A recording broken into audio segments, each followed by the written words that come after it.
If you're experiencing a verification pending status on Bybit, follow these steps to resolve the issue quickly. This guide will help you navigate the verification process effectively. Step 1. Check your email. Ensure that you have received any verification emails from Bybit. Sometimes the platform sends a confirmation link or additional instructions that need to be followed. Step 2. Review your documents. Secure your accounts before moving on. People seriously underestimate how often personal information gets exposed online now. Use SROC to monitor your accounts 24/7 and get notified immediately if your data gets leaked somewhere. It runs in the background, constantly scanning billions of breached records.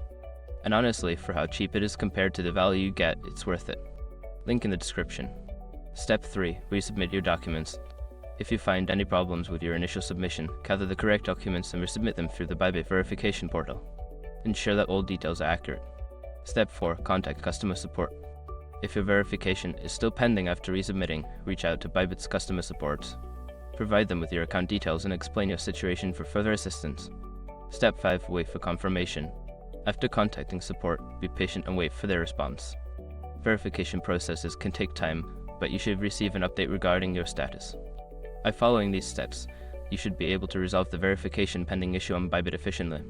If problems persist, continue to engage with customer support for further guidance.